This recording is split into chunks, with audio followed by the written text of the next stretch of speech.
और ये नहीं करना है।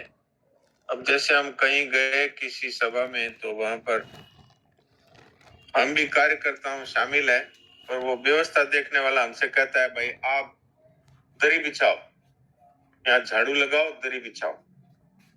तो हम मन में सोचते हैं, अरे हमको इन्होंने झाड़ू और दरी का कह दिया, हमें तो और बहुत सारे काम थे वो करने चाहिए थे, ये तो किसी मजदूर से भी करा सकते हैं। तो ये एक कर्म करने में एक अपने मन की इच्छा का जोड़ना हो गया। दूसरा कर्मफल की आसक्ति क्या है? जैसे बूढ़े बूढ़े लोग होते हैं, अब उनको न पूरा दिखता है, न चल सकते हैं, न सुनाई देता है, और उनके बड़े बड़े बच्चे हो गए, वो व्यापार संभालते हैं, दुकान संभालते हैं, फिर भी वो सुबह 6 बजे ही जाके और दुकान खोल लेते हैं और वहां बैठ जाते हैं। तो उनके बच्चे कहते हैं, अरे भाई आप बाबूजी किस लिए आते हैं दादाजी, आप कहीं रास्ते में गिर जाएंगे, आपको पूरा सुनता नहीं दिखता नहीं। नहीं, मेरे से काम किए बिना रहा नहीं जाता, घर में मन नहीं लगता। ये है कर्मों में आसक्ति। उस कर्म में ही उसको लगता है बस मैं यही करता रहूं, मेरा घर में मन नहीं लगता, मैं तो यहाँ आके बैठ जाता हूँ, कोई आए तो ठीक, नहीं आए तो ठीक, कुछ न कुछ कोई न कोई ग्राहक आएगा तो 2 पैसा कमाई होगी। ये कर्मों में आसक्ति।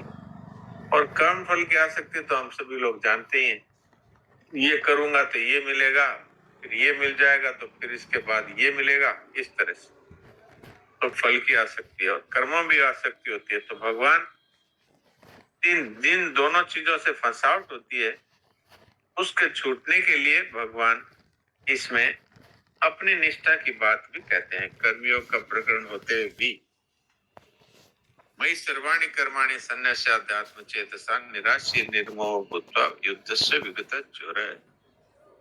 तो विवेकवती बुद्धि द्वारा संपूर्ण कर्तव्य कर्मों को मेरे अर्पण करके कामना रहित, ममता रहित और संताप रहित होकर कर। तो इसमें सारी बातें बहुत सारी है। तो इसमें एक ये भी बात कही है, विगता ज्वर है। तो ये ज्वर क्या है? कर्मों को करने में ज्वर क्या है? तो ये ज्वर की बात ये है कि मनुष्य अपने इच्छा के अनुकूल फल मिलता है तो प्रसन्न हो जाती है, हो जाते हैं, और अपने मन के विरुद्ध फल मिलता है तो दुखी हो जाते हैं, परेशान हो जाते हैं। ये दोनों ही ज्वर है। ज्वर क्यों आता है? क्योंकि फल की इच्छा से कार्य कर रहे हैं। इसलिए भगवान यहाँ पर कहते हैं कि भाई ममता कामना रहेगी तब तक ये ज्वर मिटेगा नहीं।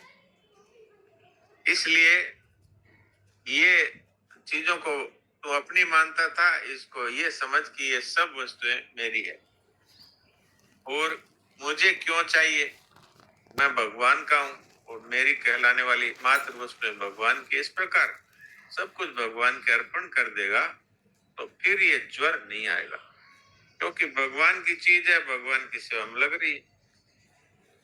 तो ये एक विशेष बात इसमें आई। तो ये ज्वर क्यों आता है कि अपने अंश परमात्मा से विमुख होकर के और शरीर संसार पदार्थों से अपना संबंध मान लेते हैं, तो इससे ममता और कामना दोनों ही दृढ़ होती है। माने में संबंध का सर्वथा त्याग करने पर आवश्यकता की पूर्ति और कामना की निवृत्ति हो जाती है। आज यहाँ से हमने शुरू किया है। तो इसमें आवश्यकता क्या है और कामना है संसार की, क्योंकि जिस कार्य के लिए मनुष्य शरीर मिला है वो हमारी आवश्यकता है अथवा उद्देश्य है। और कामना अथवा इच्छा कौन सी है कि जो संसार के लिए ये चाहिए वो चाहिए, संसार के लिए जो हमारी जो मांग हो जाती है, ये दो ये दो, तो ये मंगतापना है, यही कामना है। तो भगवान इसका उपाय बताते हैं कि सब कर्मों और पदार्थों को मेरे अर्पण करके और फिर कामना ममता और संताप इन सब से रहित हो सकता है। अब इसमें एक बहुत सूक्ष्म बात भी बताइए ममता की, कि हमने किसी को पुस्तक दे दी और दे तो दी, पर उसको पढ़ते हुए देखकर हमारे मन में ये भाव आता है मेरी पुस्तक पढ़ रहा है, ये आंशिक ममता है। जो पुस्तक अर्पण करने के बाद विशेष है, इस अंश का भी त्याग करने के लिए भगवान अर्जुन से कहते हैं तो कोई कामना मत कर, प्राप्त वस्तु में ममता मत रख और नष्ट वस्तु का संताप मत कर। तो कामना से भी ज्वर होता है और ममता से भी ज्वर होता है। तो ममता होगी तो जो भी वस्तु नारायण नारायण। आप बोलिए। मैंने बद्री भाई साहब से पूछा था, आपसे दोबारा पूछ रही हूँ कि कोई हमें, जैसे आपने पुस्तक का भी उदाहरण दिया ना, तो कोई हमें देता है, जैसे हम नहीं दे, हमें कोई पुस्तक देता है और हम अगर उसका अध्ययन करते हैं, उससे पता नहीं किसी कामना से दी हो भले, लेकिन हम अगर पुस्तक का अध्ययन करते हैं तो ये सही है या गलत, हम कर सकते हैं उस पुस्तक का अध्ययन? आप बिल्कुल कर सकते हैं, फिर उसको अपना न माने, बस यही बात है। ये भगवान की वस्तु है। यहाँ जो ये प्रसंग चल रहा है, इसमें भगवान कहते हैं जो कुछ भी तुम्हारे पास है वो सब मुझे अर्पण कर दो, और जो कार्य कर रहे हो वो भी मुझे अर्पण कर दो। कर्म सामग्री को, कर्मों को और पदार्थों को, सबको मुझे अर्पण कर दो। तो वो किसी ने दे दी, आप उसका सदुपयोग कर रहे हैं, पर उसको भी ये माने कि ये मेरी नहीं है। उसमें ममता करेंगे तो आपको भी आगे जा करके और संताप हो सकता है, ज्वर हो सकता है। जी जी जी नारायण नारायण। तो भगवत अर्पण करने के बाद भी पूर्व संस्कार के कारण से पदार्थों की कामना, ममता, संताप दिखते हैं, तो उससे साधक को निराश नहीं होना चाहिए, क्योंकि ये मानना चाहिए कि ये पुराने अभ्यास से दिख रहा है और वास्तव में जो ममता युक्त है वही तो ममता रहित होगा, और जो कामना युक्त है वही तो कामना रहित होगा। इसलिए भगवान के अर्पण कर दिया, अब मेरी ममता और कामना अवश्य ही पूरी मिट जाएगी। इस तरह से साधक को समझना चाहिए। घबराना नहीं चाहिए कि मैंने तो अर्पण कर दिया फिर भी ममता मेरे को दिख रही है और कामना दिख रही है, ऐसे घबराए नहीं। ये कहें कि मैंने तो भगवान को अर्पण कर दिया, पुराने संस्कार के कारण से मेरी ऐसा दिख रहा है, पर यह है भगवान की। और भगवान से कह दें कि महाराज आप देखिए, मैंने तो आपको समर्पित कर दिया, फिर भी मेरे को ये क्यों दिख रहा है, तो भगवान की कृपा से ये मिट जाता है। और इस श्लोक की विशेष बात ये आई है कि इसमें भगवान ने तीनों योगों की बात कही है। मयि सर्वाणि कर्माणि सन्यस्य, सारे कर्मों को मुझ में अर्पण कर दे, इससे भगवान ने भक्ति योग की बात कही। और अध्यात्म चेत पद से विचार पूर्वक ममता और कामना का त्याग करने की बात कही, तो ये ज्ञान योग की बात आ गई। और किसी प्रकार की इच्छा और ममता का त्याग कर दे, ये बात कहने से कर्मयोग की बात आ गई। निराशीर निर्मोह भूत्वा युद्धस्य विगत ज्वर। तो इस श्लोक में भगवान ने एक प्रकार से तीनों ही योगों की बात कह दी, पर मूल रूप से भगवान ने भक्ति की बात इसमें जोड़ी है, इसलिए कि भाई अगर मुझे अर्पण कर देगा तो इसमें फिर भगवान की कृपा है ना, वो इसमें विशेषता से सारा कार्य करती। तो इसलिए ये श्लोक इस दृष्टि से महत्वपूर्ण है। कर्तव्य पालन भी तभी संभव है जब साधक का उद्देश्य संसार का नहीं, एकमात्र परमात्मा का हो जाए। उस उद्देश्य से जो जो कर्तव्य परायण होएगा त्यों त्यों कामना, ममता, आसक्ति स्वतः मिट जाएगी, क्योंकि भगवान का इसमें उसने सहारा ले लिया, उन्हीं के अर्पण कर दिया सब कुछ। तो फिर इन सब के नाश होने के बाद स्वतः ही उसका व्यक्तित्व अर्थात अहम नष्ट हो जाता है।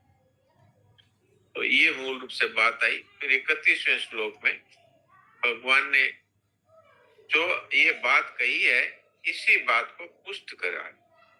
ये भी मत में दम नित्यम अनुतिष्ठन्ति मानवा, जो मैंने अभी 30वें श्लोक में बातें कही है, इस मत को यदि कोई मनुष्य ठीक प्रकार से धारण कर लेगा और श्रद्धा पूर्वक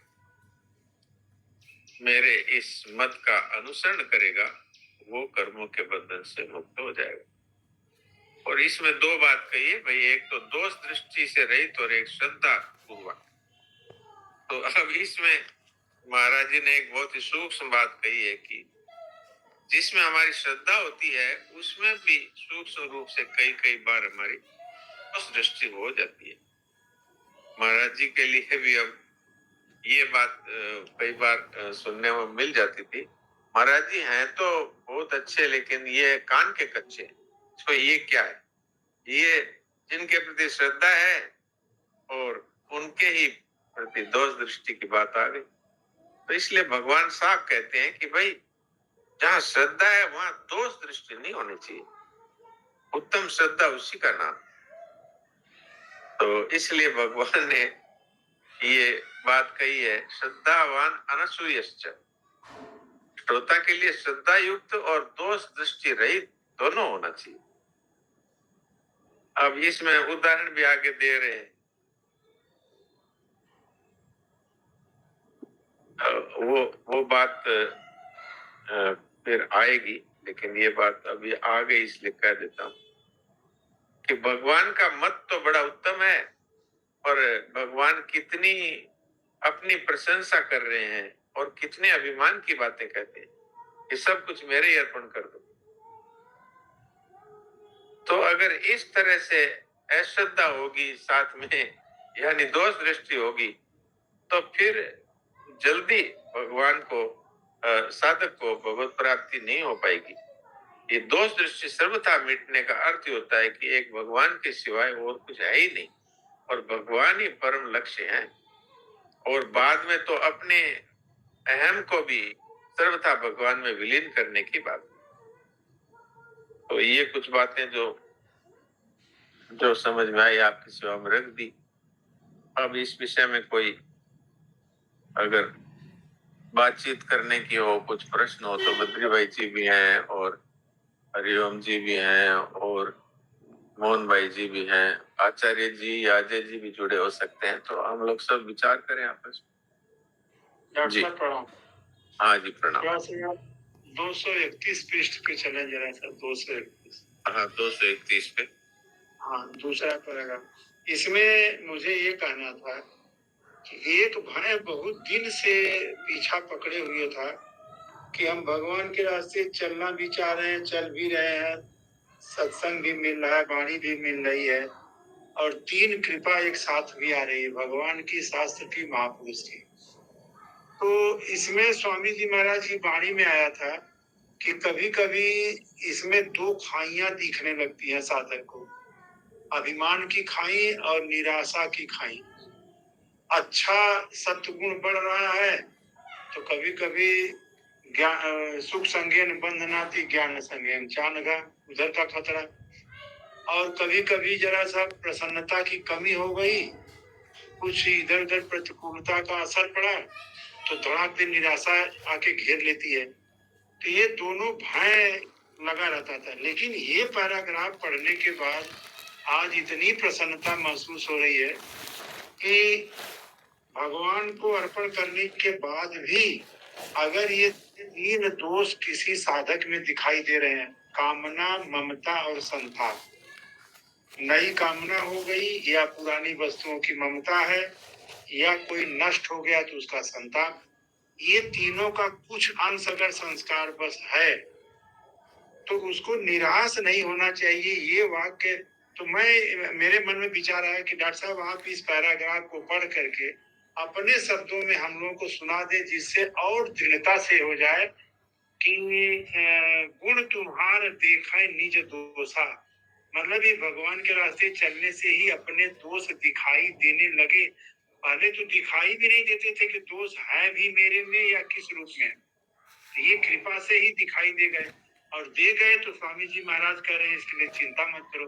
तो मेरा आग्रह है डॉक्टर साहब कि ये पैराग्राफ आप पढ़ के थोड़ा भाव अच्छे ढंग से, क्योंकि नए साधक भाई बहन है उनके लिए भी अभी शुरुआत है तो उनको एक प्रकाश मिलेगा, ऐसा मुझे भरोसा है। तो ये पैराग्राफ आप पढ़ें डॉक्टर साहब। हाँ ये इसमें ये बात कही है, जो इससे पहला वाला पैराग्राफ और पढ़ लेते हैं, जिसमें कहा है कि संपूर्ण कर्मों पदार्थों अर्थात कर्म सामग्री को भगवत अर्पण करने के बाद भी कामना, ममता और संताप का कुछ अंश शेष रह सकता है।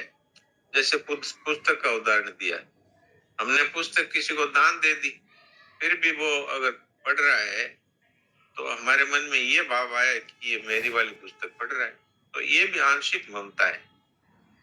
इस अंश का त्याग करने के लिए भगवान अर्जुन से कहते हैं कि तू किसी प्रकार की कामना मत कर और प्राप्त वस्तु में ममता मत कर और नष्ट वस्तु का संताप मत कर।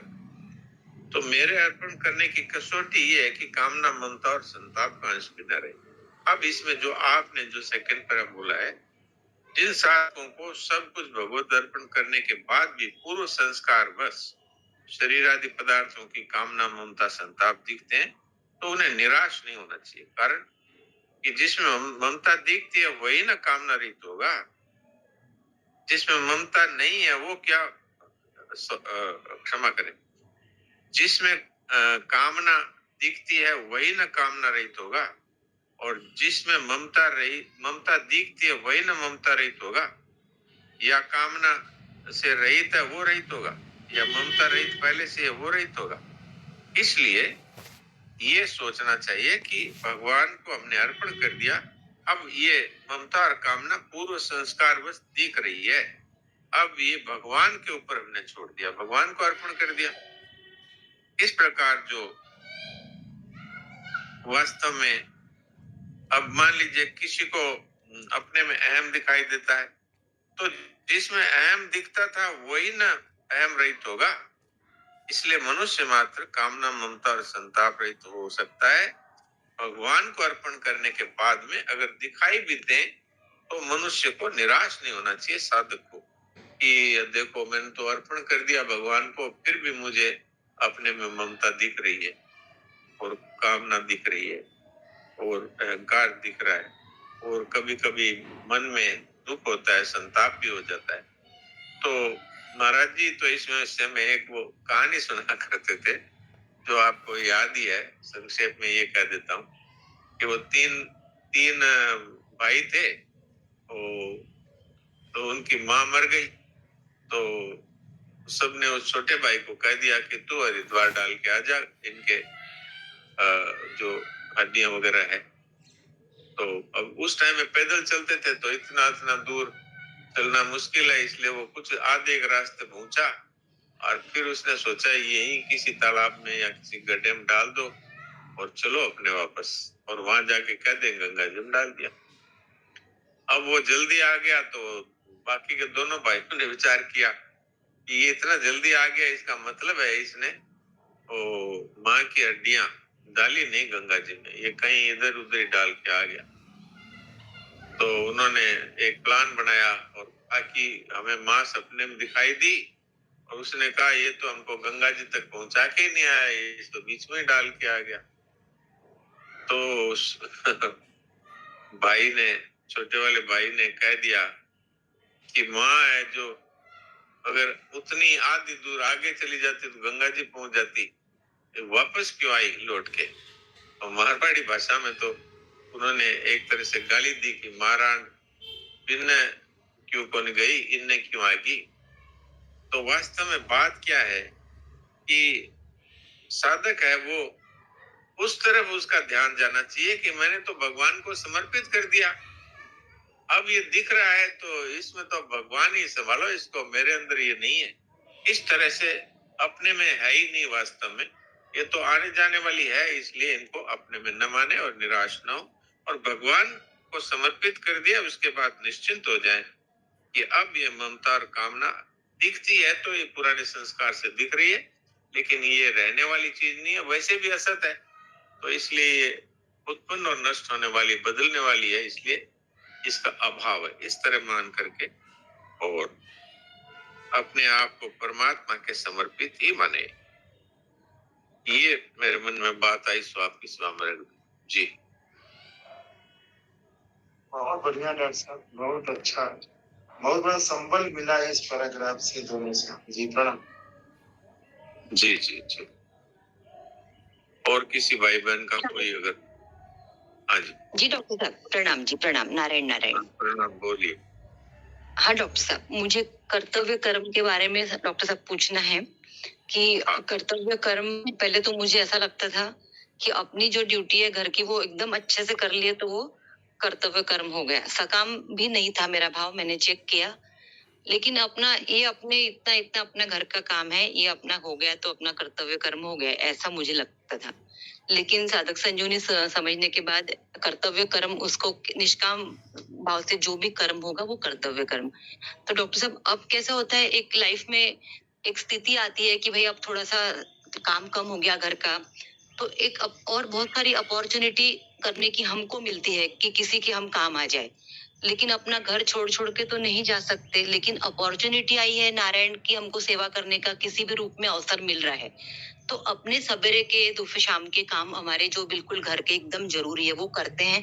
किसी ने कुछ घर पे बैठे बैठे कोई हेल्प मांगी, कोई समझ ना चाह रहा, कुछ ना चाह रहा, कभी कभी थोड़ा बहुत बाहर भी जाके फिर घर के शाम के काम करते हैं। फिर इस बीच में थोड़ा कभी कभी मैनेज भी होता है, हम भी डिस्टर्ब हो जाते हैं। एक लाइन लेंथ रही तो सवेरे से रात तक अपने खुद के काम करने में कोई कठिनाई महसूस नहीं होती। लेकिन ये पकड़ ये छोड़ ऐसे कुछ करने की अपना खुद का घर का काम करके छोड़ नहीं रहे, लेकिन अब समय है और अपॉर्चुनिटी भी है। तो डॉक्टर साहब इस तरह से करने से मुझे लगता है कि ये काम हमने करना चाहिए कि हम किसी के काम आ जाए, ऐसे हमको स्कोप है तो ये थोड़ा मिसमैनेज तो कभी कभी होता है, कभी डांट भी मिलती है। तो ये वाली बात हमारी ठीक है क्या डॉक्टर साहब? देखिए, ये भाव है बहुत अच्छा है कि हम किसी के काम आ जाए और बदले में कुछ न चाहें। कर्तव्य की परिभाषा शरणानंद जी महाराज इस तरह करते हैं कि जो हम कर सकते हैं और जिसको करना चाहिए, दोनों बातें, जिसको हम कर सकते हैं और जो करना चाहिए, और वो शास्त्र के विरुद्ध ना हो। ये तीनों बातें ध्यान में रखते हुए जो भी हमारे सामने कर्तव्य आता है उसको हम करें। जिसके करने की सामर्थ्य नहीं है वो हमारा कर्तव्य नहीं है। जिसको जो शास्त्र के विरुद्ध है वो हमारा कर्तव्य नहीं है। मान लीजिए कोई ऐसी डिमांड करता है जो शास्त्र के विरुद्ध है, अब उसको तो उससे प्रसन्नता होती है सामने वाले को, लेकिन वो शास्त्र के विरुद्ध है, तो हमारे सामर्थ्य के विरुद्ध है और शास्त्र के विरुद्ध है, तो फिर उसको हमें क्षमा मांग लेनी चाहिए, वो नहीं करना चाहिए। तो ये अकर्तव्य हो गया। तो अकर्तव्य का सर्वथा त्याग कर देंगे तो कर्तव्य अपने आप ही सामने आएगा। सेवा को ढूंढ ढूंढ कर करने की आवश्यकता नहीं है। जो हमारे सामने आता है सेवा कार्य, उसको विधि पूर्वक, प्रसन्नता पूर्वक, बिना ममता कामना और बिना किसी फल की इच्छा के कर डाले। और इससे अगर इसमें भगवान को जोड़ ले तब तो फिर कहना ही क्या है कि हम जो कुछ भी कर रहे हैं वो भगवान की प्रसन्नता के लिए कर रहे हैं। क्योंकि ये जितना जो कुछ हमें मिला है ये भगवान का है और भगवान के लिए ही हम ये दे रहे हैं, तो इसमें अपना अभिमान का तो कोई सवाल नहीं है। और फल की इच्छा करना तो बेईमानी है, क्योंकि जिसकी चीज है उसी को दे रहे हैं। चाहे हम संसार की दृष्टि से करें तो सब कुछ संसार से मिला है, संसार को वापस दे रहे हैं, तो ऋण चुका रहे हैं। तो इसके लिए फल की इच्छा कैसे करें? और परमात्मा के भाव से कर रहे हैं तो परमात्मा का ही कार्य है, परमात्मा की शक्ति है, पदार्थ परमात्मा के पदार्थ हैं, तो उनकी प्रसन्नता के लिए करते हैं। इस तरह भाव रख करके यदि हम कर रहे हैं तो ये बहुत अच्छी बात है। और जितना समय मिल जाए और जितनी अपनी सामर्थ्य हो उतना उसको कर सकते हैं। जी डॉक्टर साहब, परिवार में सभी मानसिकता समान नहीं रहती है। तो समझो अब हमारे पास समय है, हमको चॉइस है, या तो हम सो जाएं या फिर हम कोई काम करें जो कि हमारे घर वालों को ठीक नहीं लगता। भाई इससे तो तुम आराम करो, अभी तुमको तो थोड़ा सा आराम मिल जाता है, इस बहाने तुम दूसरे काम करती रहती हो, इसलिए ऐसा कभी कभी विरोध भी देखने को आता है। तो लेकिन हम हमारा घर डिस्टर्ब न करते हुए भले मैं घर बैठे दूसरे काम करूं, तो उसमें वो बच्चों की मानसिकता या घर के किसी अन्य व्यक्ति की मानसिकता मेरे से मैचिंग हो ये प्रयास मैं कभी नहीं करती। इसकी वजह मैं 2 डांट सुन लेती, लेकिन मैं करती डॉक्टर साहब उस काम को। तो ये ठीक है क्या? देखिए, ये बात जरूर ध्यान रखनी चाहिए कि हम घर के लोगों की सेवा को नजरअंदाज करके अथवा उसकी उपेक्षा करके अथवा उसको छोड़ करके यदि हम बाहर के लोगों की सेवा करते हैं तो ये उचित नहीं है।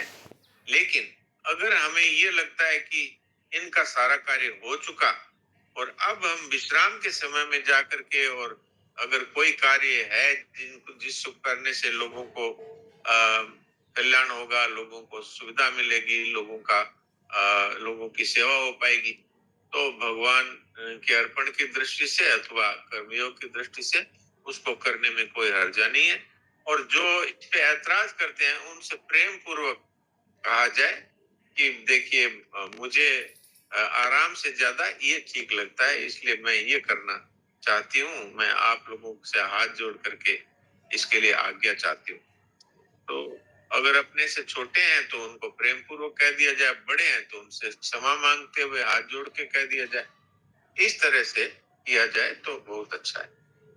जी बहुत बहुत धन्यवाद डॉक्टर साहब जी। प्रणाम जी। प्रणाम। नारायण नारायण डॉक्टर साहब।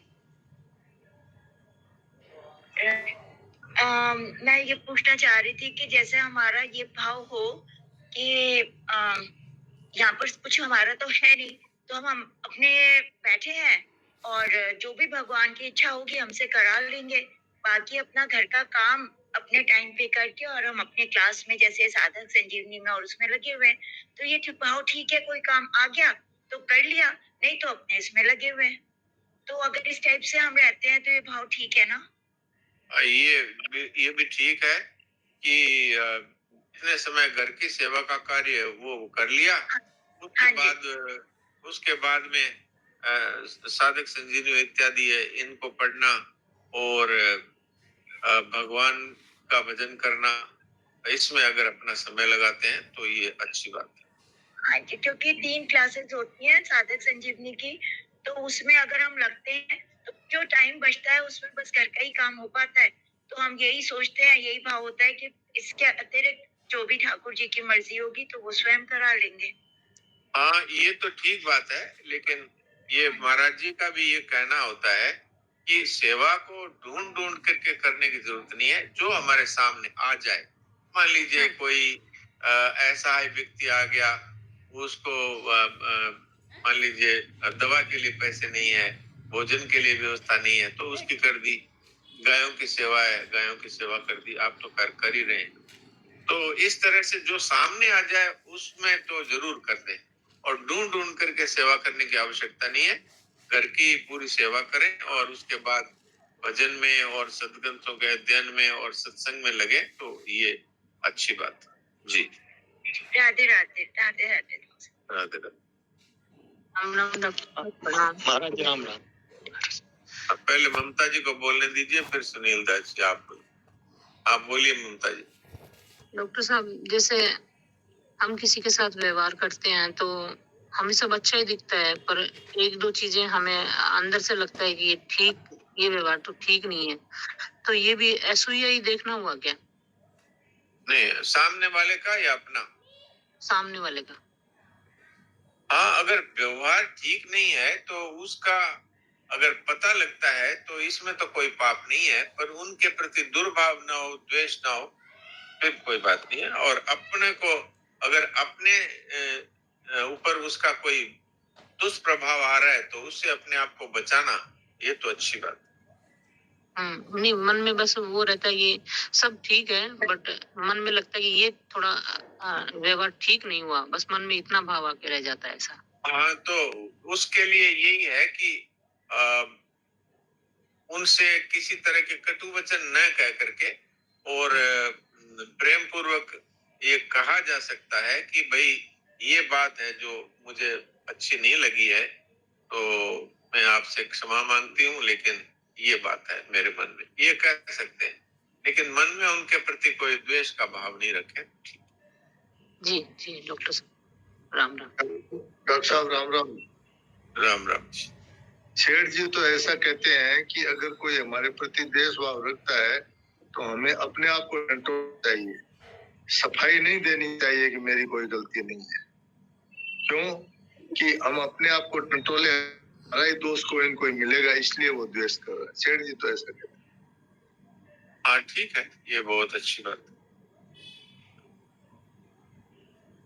बिल्कुल अपना अध्ययन जरूर करना चाहिए कि कहीं हमारी तो कोई भूल नहीं।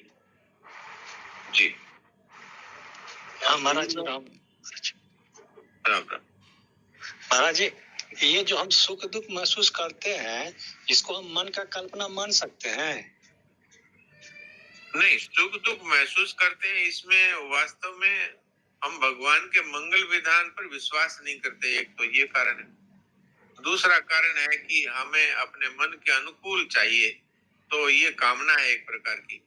तो इसलिए ये मन की गलती नहीं है। मन तो बेचारा एक औजार है। वास्तव में तो हमें ही होता है दुख, मन को दुख नहीं होता है, और मन को सुख भी नहीं होता है, वो हमें ही होता है, क्योंकि हम शरीर को, मन इत्यादि को अपना मानते हैं, तो वो है हमारा ही दोष। इसलिए हमें देखना चाहिए कि हमारे क्यों दुख हुआ। या तो इसको भगवान का मंगल विधान माने, और या फिर अपने कर्मों का ही कोई फल है जो इसके माध्यम से अपने को मिला है, तो ये बेचारा दोषी थोड़ी है, तो हमारे कर्म है जो ये हमको इस तरह से मिल रहा है। तो इसलिए उसके प्रति अच्छा भाव रखते हुए और सुखी दुखी नहीं होना चाहिए कि हमारे पाप कटे हैं, चलो, तो पाप कटने से तो दुख नहीं होना चाहिए, बल्कि अच्छा लगना चाहिए भी हमारे पाप कट रहे हैं। और इससे यदि हम नहीं ऐसा समझ पाए तो भगवान का मंगल में विधान है। मान लो बुखार आ गया तो ये भगवान का विधान है, अपने कोई उचित दवाई ले लो। और मान लीजिए किसने अपमान कर दिया तो ये भगवान का विधान है, तो इसलिए उसके प्रति अच्छा भाव रखते हुए उसको सहन करना, तो यही भगवान ने कहा है। जी जी प्रणाम महाराज जी, प्रणाम। प्रणाम प्रणाम। तो 10 मिनट से ऊपर हो गए करीब। सुरेश जी, तो पद भजन सुनाओ, चर्चा भी होगी, बढ़िया हो गया। हाँ